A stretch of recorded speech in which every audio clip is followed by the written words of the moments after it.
Mob তৈরি করে সাধারণ শিক্ষার্থীদের বিভ্রান্ত করা গেছে। কে কোথায় কার জন্য কি করেছি এটা বলে আসলে ক্রেডিট নিতে চাই না। জুলাই আগস্ট আমার নামে 235টা মামলা হয়েছে। বৈষম্য বিরোধী ছাত্র আন্দোলন ব্যানার যেমন শিক্ষার্থীদের একটি মনের জগতে অবস্থান করছিল, 6 মাসের ব্যবধানে কেন বৈষম্য বিরোধী ছাত্র আন্দোলনকে কেন্দ্র করে সামনে রেখে আমাকেই প্রশ্ন করতে হচ্ছে। আমারই তাদের বিভিন্ন কার্যক্রমকে আমার নেতিবাচক মনে হচ্ছে। আমি মনে করি এটাও দেখা উচিত। এবং আপনারা জেনে থাকবেন 5 আগস্ট পরবর্তী সময়ে একটি সংগঠন বিভিন্নভাবে ক্যাম্পাসকে অস্থিতিশীল করার জন্য সাধারণ শিক্ষার্থীদের নামকে ব্যবহার করে শিক্ষার্থীদেরকে বিভ্রান্ত করার চেষ্টায় লিপ্ত।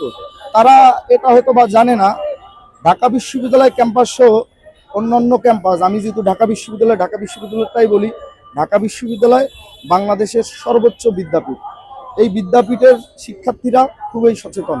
হ্যাঁ, 5 আগস্ট পরবর্তী সময়ে হয়তোবা 2 মাস মব তৈরি করে সাধারণ শিক্ষার্থীদের বিভ্রান্ত করা গেছে, মিছিলে নিয়ে আসা গেছে, কিন্তু এখন সেটা কি সম্ভব?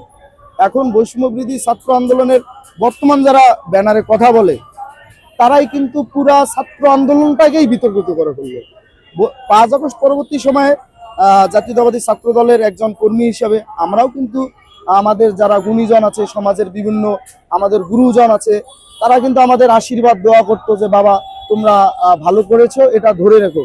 আমরা কিন্তু আমাদের জায়গা থেকে সেই যে সম্মানের জায়গাটা, সেই আবেগের জায়গাটা ধরে রাখার সর্বোচ্চ চেষ্টা করে যাচ্ছি।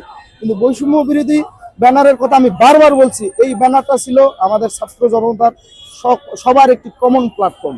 এই ব্যানারকে কেন্দ্র করে অনেকে ক্রেডিট নিচ্ছে। 16ই জুলাই ঢাকা বিশ্ববিদ্যালয় ক্যাম্পাস বন্ধ হয়েছিল।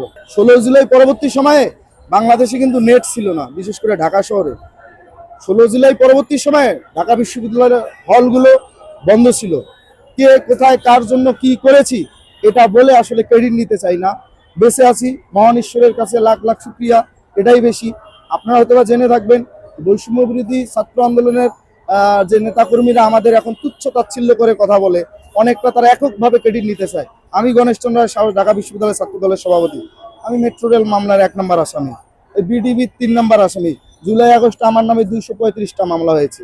আমরা তো সশরীরে বিভিন্ন স্পোর্টে অংশগ্রহণ করেছি, তারপরেও আমরা ক্রেডিট নিচ্ছি না কেন?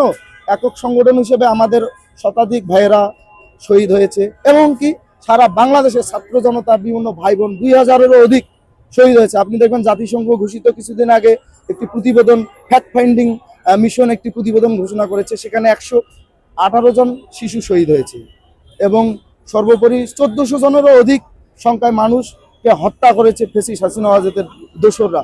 সে জায়গা থেকে আসলে ক্রেডিট নিয়ে কি করব? বেঁচে আছি আপনাদের দোয়ায়, আপনাদের আশীর্বাদে।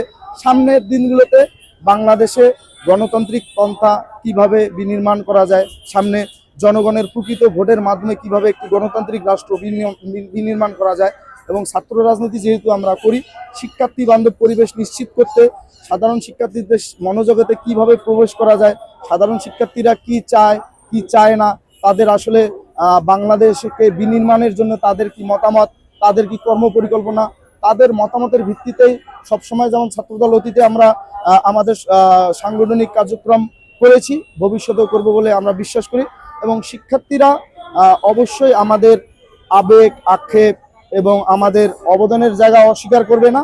আমরা বিশ্বাস করি বাংলাদেশের প্রকৃত সাধারণ শিক্ষার্থীরা, কারণ সাধারণ শিক্ষার্থী টার্মটাই এখন একটি নেগেটিভ বিষয় করে ফেলেছে, আমরা এটা নেগেটিভ করতে চাই না। আমি মনে করি বৈষম্য বিরোধী ছাত্র আন্দোলনের প্ল্যাটফর্মটিকে যারা কলুষিত করেছে তাদেরকে আপনারা সহ আমরা সবাই প্রকৃত সাধারণ শিক্ষার্থীদের মিলে আমাদের খুঁজে বের করা উচিত।